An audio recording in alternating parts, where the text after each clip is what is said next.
नङाब्ला 8 बेयाव जादोंमोन। आं मोनसे लेखायाव नायदों बेयो AD 7 नङाब्ला 8 आवहाय बेयो जादोंमोन। बेयो प्रथम जाजेनदोंमोन। माने जिसु ख्रिस्टनि बै समनि जेरुसालेमाव हाबनायनि सना AD 7 नङाब्ला 8 आवहाय बेयो जादोंमोन। दा जेब्ला जिसु ख्रिस्टआ जेरुसालेम फारसे जात्रा खालामदोंमोन, थांदोंमोन, बे समायाव माखासे गामिफोरनि जायगाफोरनि नामफोरखौबो बेयाव मेनसन खालामनाय जादों बाइबेलाव। माखासे जायगाफोरनि नामफोरखौ मुंख'नाय जादों। जों नुयो नैबेवहाय 29 पदआव बेथफागे होननाय मोनसे गामि। बेथफागेआ मोनसे जायगानि नाम, बेयो मोनसे गामि। जाय गामिया जेरिख' आरो जेरुसालेमाव थांनाय लामा सेरावमोन। बे बेथफागे गामिया जेरिख' आरो जेरुसालेम फारसे थांनाय लामानि सेरावमोन बेथफागे होननाय बे गामिया। बेनि उनाव आरोबाव जों गुबुन मोनसे जायगानि नाम मोनदों बेवहाय। बे जाहैबाय बेथानि। बेथानि बेबो मोनसे गामि। ओमफ्राय बे बेथानिया जेरुसालेमनिफ्राय बै जेरुसालेम, जों जायखौ जेरुसालेम मन्दिर बा जेरुसालेम होनबाय थादों, बे जेरुसालेमनि 2 माइलसो गोजानाव थानाय मोनसे गामि बेथानिया। बेनिफ्राय बे बेथानिया मेरि आरो मार्था लाजारास मोननि गामिनि। बेथानिया मेरि मार्था लाजारास मोननि बियो गामि। लाजारास मोननि गामि, मेरि मार्था मोननि थाग्रा गामिमोन। जहन्नि 11:18 पदआव जों नायगोन बे गामिया मेरि मार्था मोननि गामि। आरोबाव मोनसे जोङो नुबावो, बेथानिनि अनगायै, बेथफागेनि अनगायै थाङै थाङै आरोबाव मा होनो अलिभ हाजो, माउन्ट अलिभ आरोबाव नुहैबावबाय। बे हाजोआ बेथानि गामि खाथिनि हाजोमोन। बेयो बेथानि गामिनि खाथियाव थानाय मोनसे बियो हाजो, बेथानिया अलिभ हाजो। जोङो जेब्ला मार्कुसनि 11:1 नायो अब्ला जों बेवहाय नुयो। ओमफ्राय जेब्ला बिसोरो जेरुसालेम फारसे थाङै जेब्ला बे हाजोआव सहैदोंमोन, जिसु आरो बिनि गोबां मानसिफोर जेब्ला बे हाजो फारसे सहैयो, बे समाव जिसुआ गावनि 2 चेलाफोरखौहाय बियो थिनहरदों। बै मोखांनि गामियाव होनना बुङो, बै मोखांनि गामियाव थांदों। रावबो गाखोफेरै, रावजोंबो बाहायजाथ'यै मासे गादा फिसाखौ खानानै दोननाय दं। थांदो नोंसोर बेखौ लायदो। सोर 2 गावनि सेलाफोरखौ जिसुआ थिनहरखो बेयाव नाम मेनसन खालामाखै, बेयाव नामखौ खोन्थायाखै। खिन्थु जिसु ख्रिस्ट'आ गावनि 2 सेलाफोरखौहाय थिनहरदों आरो बिसोरो गमामायैनो थांदों। बिसोर थांदों आरो जिसु बुंनाय बादिनो मोखाङाव थानाय गामियाव बे गादा फिसाखौ खानानै दोननाय। जिसुआ मिथिगौमोन जेब्ला बे गादाखौ बिसोरो खेवहैगोन अब्ला बिसोरो मालिक बिगोमाजों सोंजाखागोन। बेखौ जिसुआ मिथिखागौ। बेखायनो जेब्ला नोंसोरखौ बे गादाखौ खेवनाय नुयो, नोंसोरखौ बे समाव मालिकआ सोंब्ला नोंसोरो मा फिननाय होनांगौ, मा उत्तर होनांगौ, बेखौबो जिसुआ गावनि चेलाफोरनो खोन्थाहरखादों, फोरोंहरखादों। गमामायैनो सोंदों, नोंसोर बेखौ मानो खेवदों? बे गादा फिसानि दिरुंखौ नोंसोरो मानो खेवदों? जिसुआ बुंहरनाय बादि बे बिगोमानो बिसोर खोथादों, बे गादाखौ फोरबोनो नांगौ। बिगोमा जेबो बुङाखै। बिसोरो लाबोदों आरो बे गादा फिसाखौ जिसुनि सेराव लाबोदों आरो बे गादा फिसाखौ बिसोरो साजायदों, गोदान गोदान जिफोर फिनदों, गादा बिखुङाव होदों आरो जिसुखौ बे गादानि सायाव जिरायहोदों, फज'दों आरो दिनै बिसोरो ज'यै हानजायै आं मोनसे लेखायाव नुदों, जेब्ला जिसु ख्रिस्ट'आ बेबादि जेरुसालेमथिंजायहाय जात्रा खालामदोंमोन, बे समावहाय एराउन्ड जेरुसालेमनि सोरगिदिं 2 मिलियनसो मानसिफ्रा जमा जादोंमोन। 2 millions of people, 2 मिलियनसो मानसिफ्रा बे समावहाय जमा जादोंमोन आरो जिसुनि जात्राजों बिसोरबो जात्रा खालामफादों। ज'यै हानजा सुरदोंमोन जेरुसालेम मन्दिर फारसे। जिसु ख्रिस्ट'आ मानो गेम्बु गरायखौसो, गराय गेरेखौसो, गाधाखौसो दिनैलाय बासिनानै लाखो? मानोथो एखेबारे ट्रेनिं होखानाय, जुद्धआव बाहायग्रा, दावहा नांग्रा गरायफोरनि सायाव बियो गाखोआखै?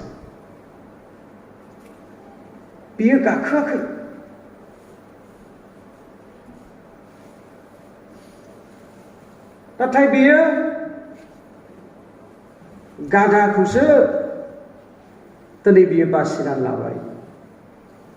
गाधानि सायावसो दिनै बियो गाखोबाय। राजाफ्रा स्मार्ट, दावहा नांग्रा गरायफोरनि सायाव गाखोयो, मैदेरफोरनि सायाव गाखोयो, रथफोरनि सायाव बिसोरो गाखोयो। नाथाय दिनै जिसुआ गाधाखौसो बासिना लाबाय। गाधानि सायावसो बियो गाखोनानै जेरुसालेमाव बे जात्रा खालामबाय। बिनि खारन दङ, ओंथि दङ। बे जाथाया जायैनि सिगां, बे जाथाया मोगथाङाव जाफुङैनि सिगां, गोबाव बोसोरनि सिगां जाकारिया नाबिजों बुंखाजानाय दङ। जाकारिया नाबिजों बुंखाजानाय बाथ्रा दङ। दिनै आरो बे बाथ्राया जाफुंनांगौखाय दिनै जिसु ख्रिस्ट'आ गाधाखौ बासिना लादों। जाकारियानि 9 पदआवहाय जों नायोब्ला नुयो, दिनैनि जिसु ख्रिस्ट'नि जय जात्रा खालामनाया, जिसु ख्रिस्ट'नि जेरुसालेम मन्दिर फारसे जात्रा खालामनाया गोबाव बोसोरनि सिगां जाकारिया नाबिजोंहाय बियो बुंखाजानाय दं। फरायनो जाकारिया 9 अध्याय 9 फरायनो। ओ जायन बिसाजो बिमायनो रंजादो, ओ जेरुसालेम फिसाजो गोबारै रंजादो। नाय आंनि राजाया नोंनियाव फैगौ। नाय आंनि राजाया नोंनियाव फैगौ। हे जायन, हे जेरुसालेम खुसि जादो, रंजा। हसाना हसाना होख्रावदों मानसिफोरा। एसे एनै नङा, 2 मिलियन मानसिफोरनि होख्रावनाया माबायदि जादों। बेखायनो बै समाव जों नुबाय नै दहायहाय 40 पदनावहाय सादुसिस फारिसिसफ्रा सिरि थानो होदो। जोंनि खोमाफ्रा बुंजोब्बाय नोंसोरनि बे होख्रावनायखौ खोनायै खोनायै। सिरि थाहोदो। नोंसोरनि होख्रावनायफ्रा बारा जाबाय। हे गुरु जिसु, बे मानसिफोरखौ नोङो सिरि थानो होदो। बारा जाबाय। जोंनि खोमाफ्रा खोनायै खोनायै बुंफावजोब्बाय। सिरि थाहोदो।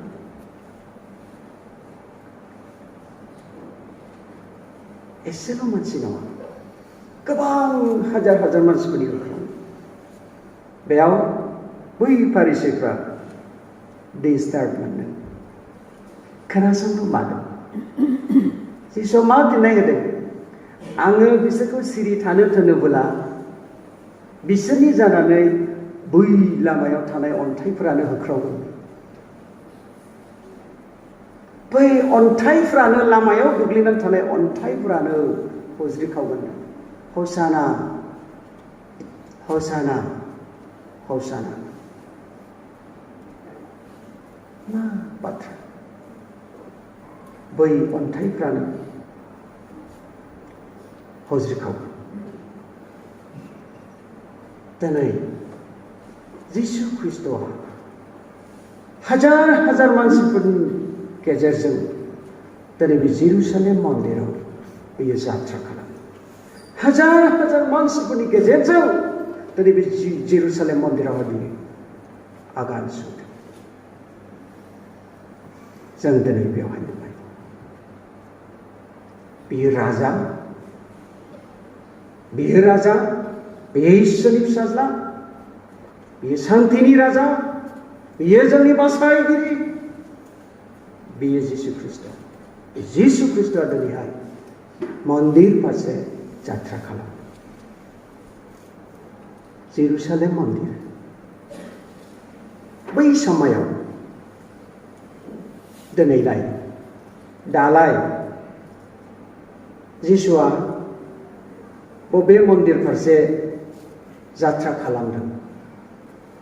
दिनैनि दिनाव बे जिसु ख्रिस्ट'आ बबे मन्दिर फारसे बियो जात्रा खालामदों?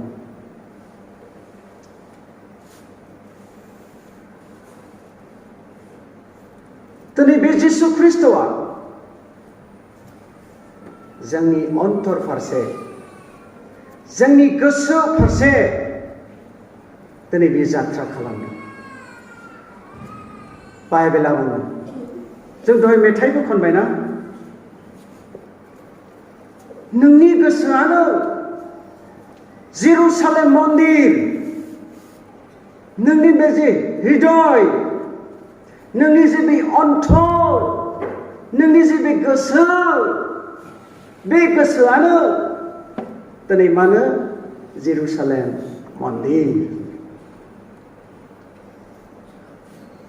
दिनै बे प्रभु जिसु ख्रिस्ट'आ नोंथांनि आंनि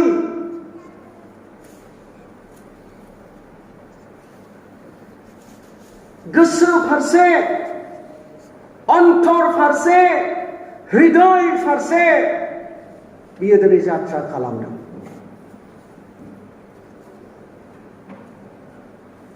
बाइबेलाव जों नायब्ला नुयो 1 करिन्थ 3:16 जोंनि बे देहायानो इसोरनि थाग्रा बियो मन्दिर बियो न' इसोरनि थाग्रा न' इसोरनि बियो मन्दिर बे मन्दिर फारसे दिनै बे जिसु ख्रिस्टआ जात्रा खालामदों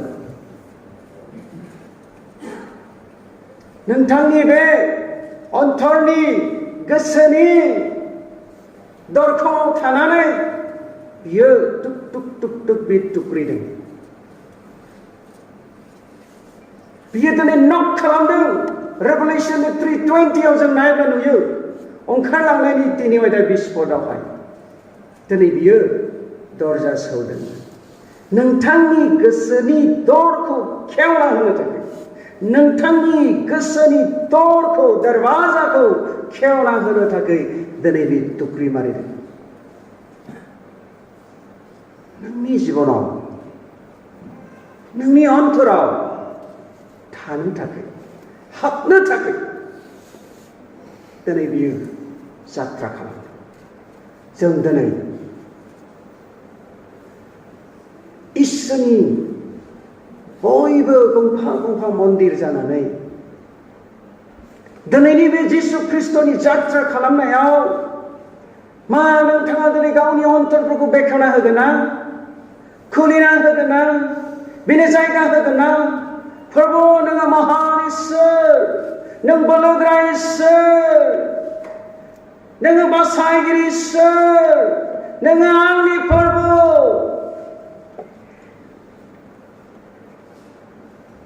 बेखेवना हो बे दिनै जात्रा खालामदों बेयो नोंजों थानो इच्छा दं बेयो नोंनि अन्तराव हाबनो गोसो दं बेयो नोंजों रायलायनो इच्छा दं बेयो नोंजों जाफानो इच्छा दं बेयो नोंजों रायलायनो इच्छा दं बे जिसुआ नोंजों खामिफानो बेयो दिनै इच्छा दं बे प्रभुनो आङो नोङो जोङो जायगा होयोब्ला नोंनि जिबनाव बबेबा मोनसे खनायाव बबेबा मोनसे बिसयावबो नोंहा मा गैयानो खहा जानाय नङा एसेबो नोंनि जिबनाव खहा जानाय नङा नाथाय नोंनि जिबनाव नोंहा लाब जागोन नोङो नोंनि जिबनावहाय बासायजानायखौ मोनगोन नोङो नोंनि जिबनाव गोजोननाय मोनगोन शान्ति मोनगोन रंजानाय मोनगोन नोङो जौगागोन बे प्रभु जिसु ख्रिस्टआ राजानिबो बियो राजा बियो इसोरफोरनिबो बियो इसोर बियो बासायगिरि बियो अंख बियो इसोर दिनै बे जिसुआ रावखौबो सासेखौबो नेवसिया जासे सासेखौबो बियो नायग्लाया जासे बियो दिनै नोंनि अन्तरखौ बियो लामा नायनानै दं नों खेवना होगोन ना नों बेखेवना होगोन ना बेयो लामा नायनानै दं शान्ति फैगोन नों बासायजागोन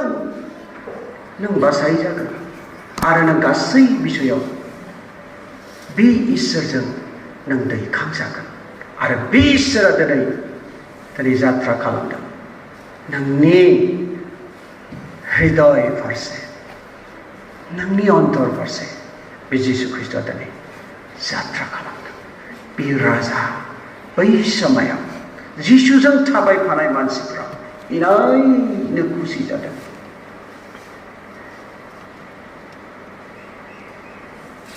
मानोना बियो राजा आरो बे राजाया दिनै जेरुसालेमाव हाबदों जों बेसेबां खुसि जानांगौ दङ जों बेसेबां होख्रावनांगौ दङ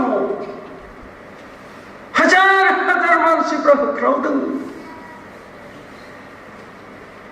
बियो राजा महाराजा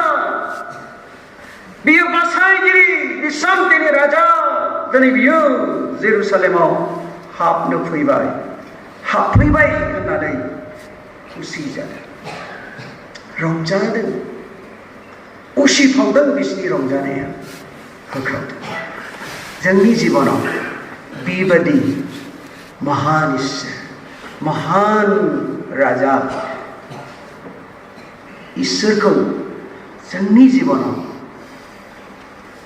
जायगा होयोब्ला जों दिनै बेसेबां खुसि जानांगौ होननाय जों दिनै बेसेबां खुसि जानांगौ दं जोंलाय जों बेसेबां दिनै रंजानांगौ दङ जोंलाय जोङो दिनै बेसेबां होख्रावनांगौ दङ जोंलाय मानसिफ्रा खोनासंनो बाज्लायनाय जों हौसाना हौसाना हौसाना गोजौसिनथारनि इसोरनि फिसाज्लाहा शान्ति जाथों मान जाथों समायनाय जाथों महिमा जाथों होननानै जोंहा बेसेबां रंजानांगौ दं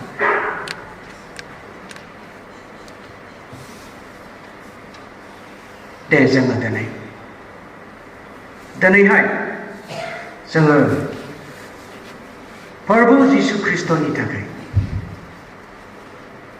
जोङो गाव गावनि अन्तरफोरखौ जोङो बेखेवना होनि जोङो बेखौ दिनै जोंनि जिबनाव नाजावनानै जों लानि प्रभु नोङो आंनि इसोर नोङो आंनि राजा दिनै आङो आंनि जिबनाव नोंनो जायगा होबाय नोङो आंजों थादो नोङो आंजों जाफादो नोङो आंजों रायलायफादो नोङो आंजों थाबायफादो गासैबो समावनो थादो बेबादि राजा बेबादि इसोर नोङो नोंनि जिबनाव नोंनि अन्तराव जायगा होनो हाबायब्ला नों खुसि जानाङा ना